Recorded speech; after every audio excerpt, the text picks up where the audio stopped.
जाऊँ बीजेपी नुआदिल्ली मुख्य कार्यालय को जो आज नुआ बीजेपी राष्ट्रीय अध्यक्ष भाव में नितिन नवीन दायित्व ग्रहण कर बर्तमान प्रधानमंत्री मोदी अभिभाषण रखुंट।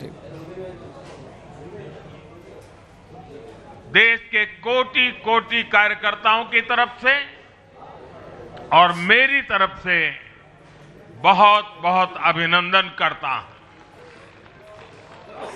साथियों, आप जानते हैं आज भाजपा का जितना फोकस संगठन के विस्तार पर है, उतनी ही बड़ी प्राथमिकता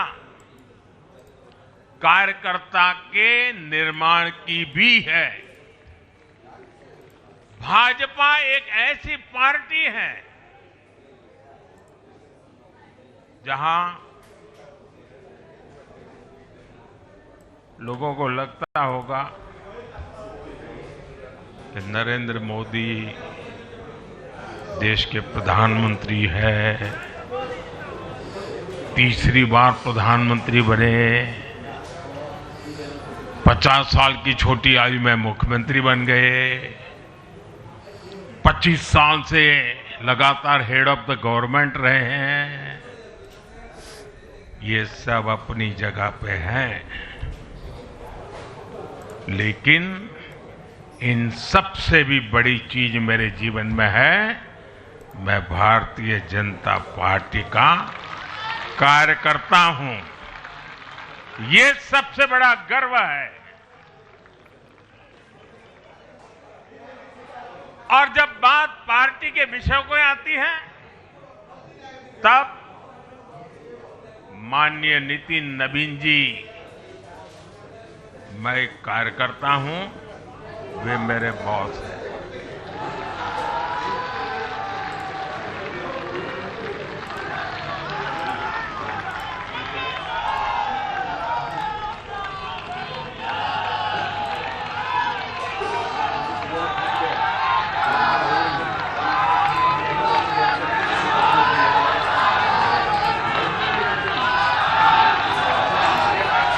अब माननीय नितिन नवीन जी हम सभी के अध्यक्ष हैं।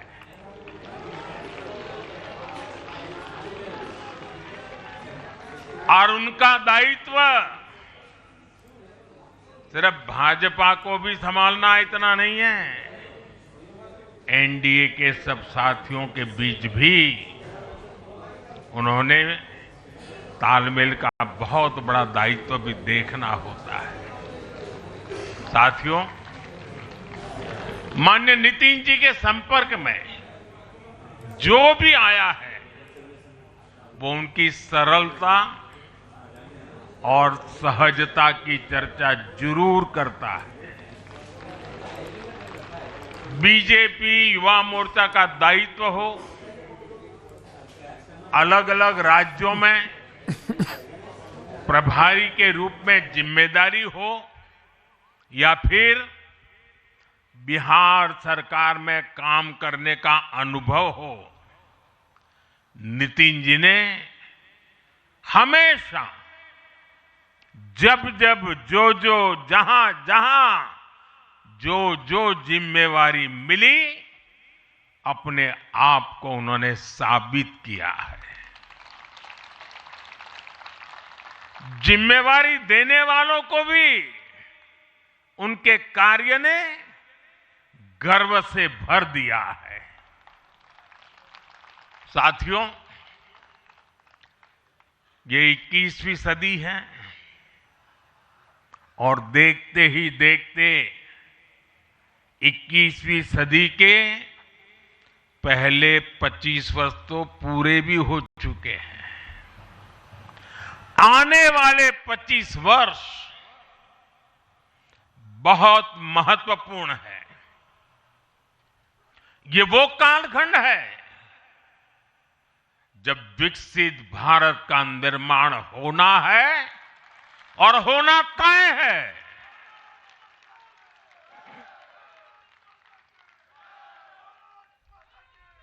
इस महत्वपूर्ण कालखंड की शुरुआत में हमारे माननीय नितिन नवीन जी बीजेपी की विरासत को आगे बढ़ाएंगे।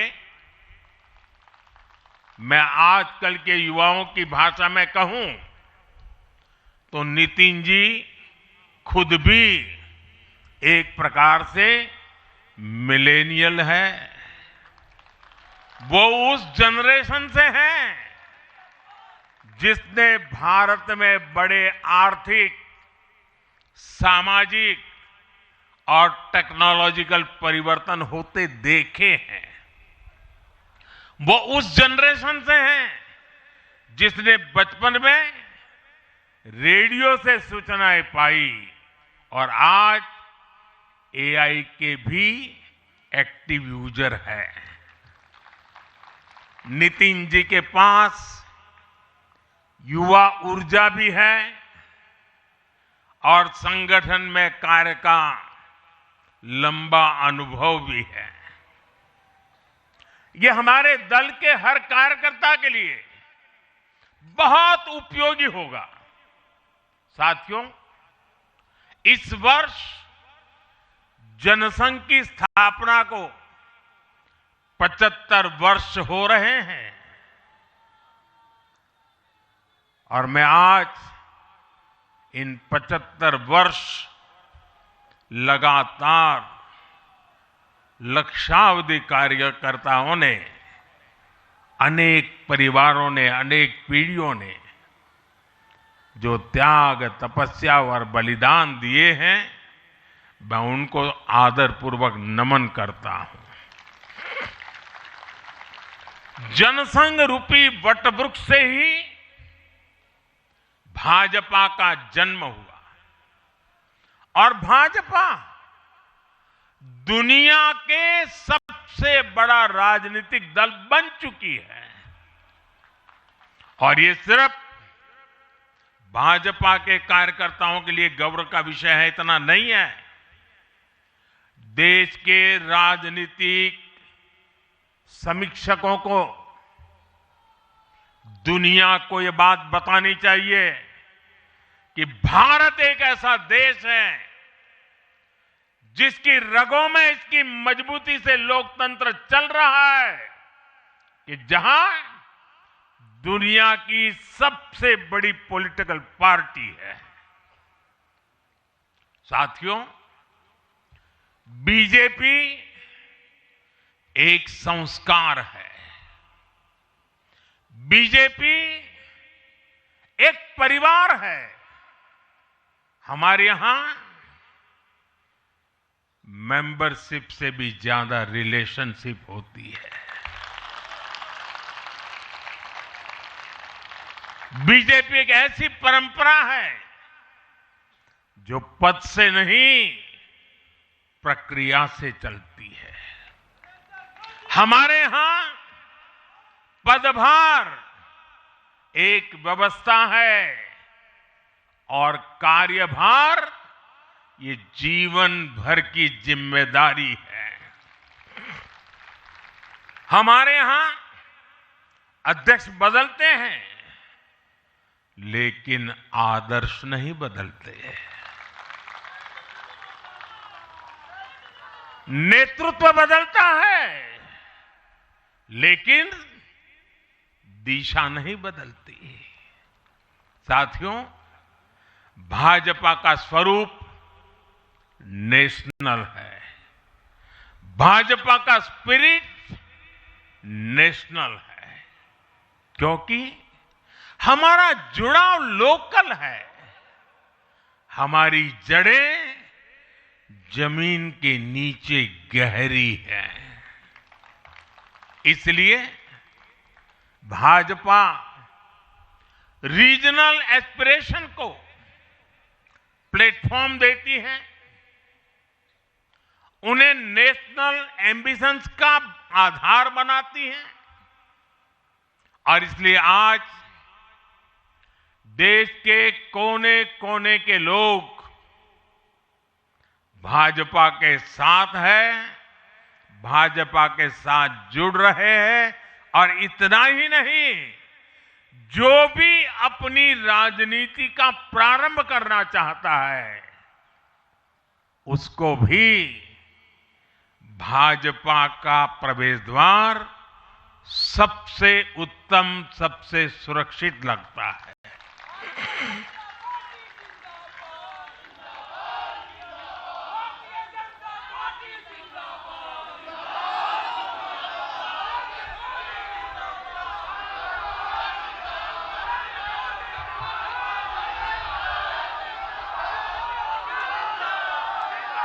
साथियों, जनता जनार्दन की सेवा ये हमारे लिए हमेशा सर्वोपरि रही है। हमने सत्ता को सुख का नहीं बल्कि सेवा का माध्यम बनाया है। इसलिए भाजपा पर जनता का विश्वास निरंतर मजबूत होता गया है। अगर बीते 11 वर्षों की ही बात करें तो भाजपा की यात्रा जन विश्वास अर्जित करने की अद्भुत यात्रा रही है। बीते 11 वर्षों में बीजेपी ने हरियाणा, असम, त्रिपुरा और ओडिशा में पहली बार अपने सामर्थ्य से सरकार बनाई।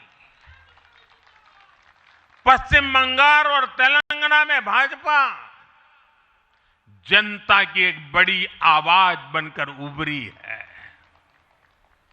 अक्सर होता यह है कि लंबे कार्यकाल के बाद सरकारों के लिए टिके रहना मुश्किल होता है, लेकिन बीजेपी ने इस ट्रेंड को भी तोड़ दिया है। गुजरात हो, मध्य प्रदेश हो, महाराष्ट्र हो, बिहार हो, इन सभी राज्यों में कई कार्यकाल के बावजूद बीजेपी पहले से भी बड़े जनादेश के साथ सरकार में लौटी है। साथियों, बीते 1.5-2 वर्षों में तो भाजपा पर जनता का भरोसा और मजबूत हुआ है। विधानसभा हो या स्थानीय निकाय, बीजेपी की स्ट्राइक रेट अभूतपूर्व रही है। इस दौरान देश में 6 राज्यों में विधानसभा चुनाव हुए हैं। इनमें से 4 चुनाव बीजेपी एनडीए ने जीते हैं। साथियों, आज भाजपा सिर्फ संसद और विधानसभा की नहीं बल्कि नगर पालिकाओं और नगर निगमों में भी पहली पसंद है। और इसका ताजा उदाहरण अभी हमारा महाराष्ट्र है। हाल में जो मेयर और पार्षदों के चुनाव परिणाम सामने आए, अभूतपूर्व है। बीजेपी महाराष्ट्र के स्थानीय निकायों में नंबर 1 पार्टी बनी है।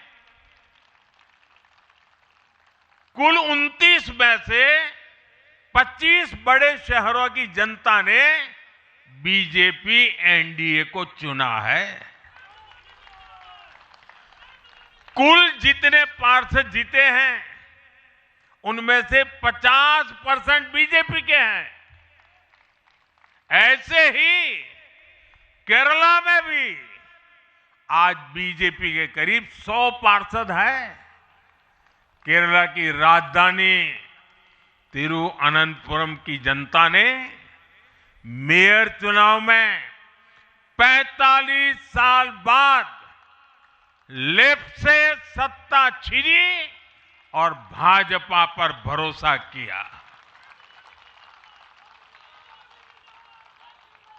मुझे पूरा विश्वास है कि आने वाले विधानसभा चुनावों में भी लोग केरला में बीजेपी को अवसर जरूर देंगे। साथियों, बीजेपी निरंतर जीत रही है, उसका विस्तार हो रहा है। ये निश्चित तौर पर हम सभी के लिए गर्व का विषय है, लेकिन हम ये सभी के लिए बहुत बड़े दायित्व का बोध भी है और दायित्व बोध का समय भी है। कभी भाजपा ने पार्टी विद अ डिफरेंस के रूप में अपनी यात्रा शुरू की थी। आज बीजेपी पार्टी ऑफ गवर्नेंस भी है। देश के आजादी के बाद शासन के अलग अलग मॉडल देखे हैं। कांग्रेस के परिवारवाद का मॉडल, लेफ्ट का मॉडल, क्षेत्रीय दलों का मॉडल, अस्थिर सरकारों का दौर, ये सब मॉडल देख चुका है। लेकिन आज देश स्थिरता, सुशासन और संवेदनशीलता वाला भाजपा का विकास मॉडल देख रहा है।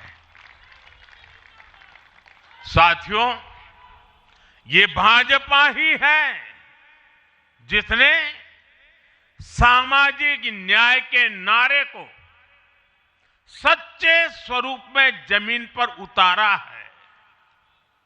हमने गरीब कल्याण की योजनाओं को सरकारी फाइलों से निकालकर गरीब के घर तक पहुंचाया है। साथियों, मैं आपको कुछ उदाहरण देता हूं।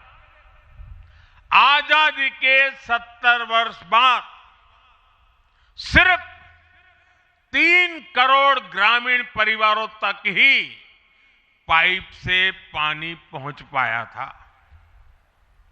माताओं बहनों की पीड़ा, पानी के लिए उनके संघर्ष की सूध लेने वाला कोई नहीं था। और मुझे याद है, मैं जब गुजरात में राजनीतिक क्षेत्र में नहीं आया था, सामाजिक जीवन में काम करता था, तो हमारे यहाँ एक धंधुका करके स्थान है, वहाँ मैं जाता था तो वो मुझे वहाँ के लोग कहते थे कि आप यहाँ रात को मत रुकिए और जब भी आपका दौरा हो तो सुबह 10 बजे के बाद आइए। नॉर्मली मेरा नेचर रहता था कि हर नए स्थान पर जाकर के रात को रुकूं, कार्यकर्ताओं से मिलूं, लेकिन धंधुका वाले मना करते थे। क्यों? वो कहते पानी नहीं है, सुबह हम आपको स्नान करने के लिए पानी नहीं दे पाएंगे।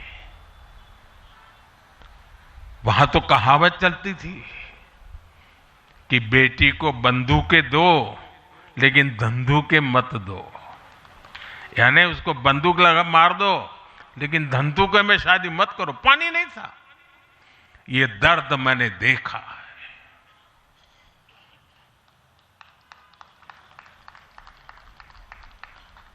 मैं धरती की सच्चाई से जुड़ा था। माताओं बहनों की पीड़ा अपनी आंखों के सामने देखी थी और तब हम जल जीवन मिशन लेकर आए और सिर्फ 5-6 साल में 12 करोड़ से ज्यादा परिवारों को नल से जल की सुविधा से जोड़ा।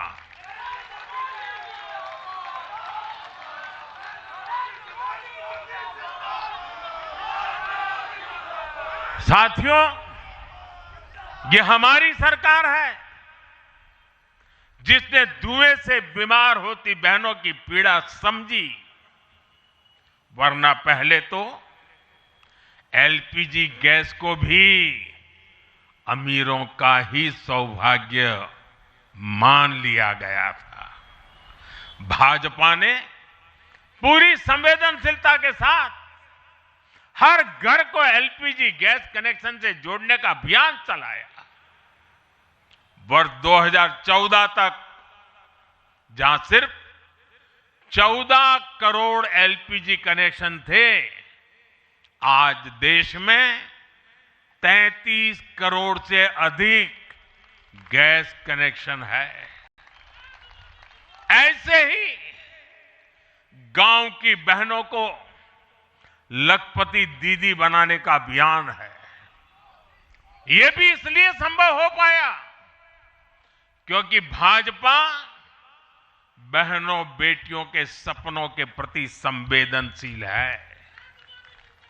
साथियों, एक जमाना था हम भी सुनते थे कि फलाना परिवार वो तो लखपति परिवार है, ढीकना परिवार लखपति परिवार है, यानी लखपति होना बहुत बड़ी बात मानी जाती थी।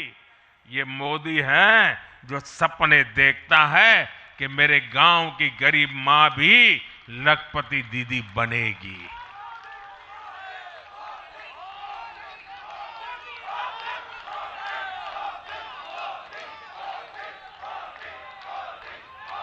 साथियों, दशकों तक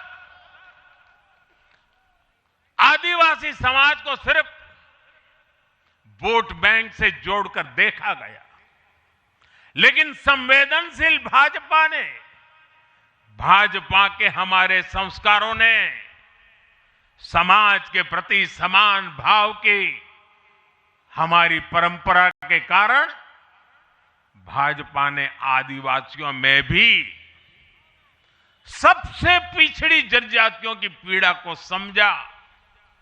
उनके विकास के लिए पीएम जनमन योजना बनाई और पीएम जनमन योजना के लाभार्थी इतने बिखरे हुए हैं और एक दो दूर दूर जंगलों में पड़े हैं। उनसे एक म्युनिसिपैलिटी की सीट भी जीती नहीं जा सकती है। वोट के हिसाब से कोई उनकी तरफ देखेगा नहीं, लेकिन जब वोट से ऊपर उठ करके संवेदनाएं होती हैं, समाज का कल्याण हमारे संस्कार होते हैं, तो पीएम जनमन योजना जन्म लेती है। आदिवासियों में भी अति पिछड़ा संख्या में भले ही कम है, लेकिन उनके प्रति हमारी संवेदना में कोई कमी नहीं है। साथियों, हमारा नॉर्थ ईस्ट, वहां वोटर उतने नहीं है, सीट भी उतनी नहीं है, इसलिए कांग्रेस की सरकारों में उन्हें वर्षों तक उपेक्षित रखा गया। लेकिन संवेदनशील भाजपा ने नॉर्थ ईस्ट को दिल से भी जोड़ा और दिल्ली से भी जोड़ा। एक और उदाहरण आकांक्षी जिलों का है। हमारे देश में 100 से अधिक जिले ऐसे थे जिनको कांग्रेस सरकारें पिछड़ा घोषित करके भूल गई थी। इन जिलों को पनिशमेंट पोस्टिंग के लिए इस्तेमाल किया जाता था, यानी जिन अधिकारियों को सजा देनी होती थी तो उन्हें वहां भेजा जाता था। हमारी भाजपा सरकार ने इन जिलों को आकांक्षी जिले घोषित किया और प्राथमिकता के आधार पर इनके विकास के लिए काम किया। आज ये आकांक्षी जिले विकास के कई पैरामीटर्स पर अन्य जिलों से बेहतर प्रदर्शन कर रहे हैं, राज्य की एवरेज की बराबरी आकर के खड़े हो गए। साथियों, भाजपा का मंत्र है पिछड़ों को प्राथमिकता, पिछड़ों को प्राथमिकता। जिनकी किसी ने सूद नहीं ली, हमने उनकी साधना की है। जिनको किसी ने पूछा नहीं, मोदी ने उन्हें पूजा है। हमारी कार्य संस्कृति सर्वसमावेशी है, सर्वांगीण है, सर्वस्पर्शी है, सर्वहितकारी है, सर्व कल्याणकारी है और ये कार्य संस्कृति गरीब को समान अवसर देने वाली है, गरीब को सशक्त करने वाली है। इसी वजह से सिर्फ एक दशक में 25 करोड़ लोगों ने गरीबी को पराजित किया है। और ये 25 करोड़ लोग कौन हैं? इनमें सबसे अधिक दलित, पिछड़े और आदिवासी परिवार है। साथियों, बीते वर्षों में जन विश्वास की जो पूंजी हमने अर्जित की है, उस भरोसे को कायम रखना बहुत बड़ी जरूरत है। देश की जनता 2047 तक विकसित भारत बनाने के लिए संकल्पित है। इसलिए बीते 11 वर्षों में रिफॉर्म्स की जो यात्रा हमने शुरू की है, वो अब रिफॉर्म एक्सप्रेस बन चुकी है। हमें राज्यों के स्तर पर, शहर की इकाइयों के स्तर पर, जहां भी भाजपा एनडीए सरकारें हैं, वहां रिफॉर्म्स की गति तेज करनी है। भाजपा सिटी गवर्नेंस का भी एक नया मॉडल देश के सामने प्रस्तुत कर रही है। इस लक्ष्य के साथ हम आगे बढ़ना चाहते हैं। साथियों, जब हम सत्ता में नहीं भी थे, तब भी हम अपने मूल आदर्शों से कभी नहीं भटके। हम राष्ट्र प्रथम के भाव से, नेशन फर्स्ट के भाव से डटे रहे, जूझते रहे, संकटों को झेलते रहे, जज्बात बढ़ाते रहे और जीतते भी रहे। हम वो लोग हैं, हमारा वो चरित्र है, हमारे वो संस्कार है। खुद से बड़ा दल और दल से बड़ा देश, ये भाजपा के हर कार्यकर्ता का संस्कार है, भाजपा के हर कार्यकर्ता का जीवन मंत्र है। इसी भाव के साथ बीते 11 वर्षों में हमने अनेक चुनौतियों पर विजय पाई है। जम्मू कश्मीर से आर्टिकल 370 की दीवार गिराना हो, 3 तलाक के खिलाफ कानून बनाना हो, इनको कभी असंभव माना जाता था। आज ये हकीकत बन चुके हैं।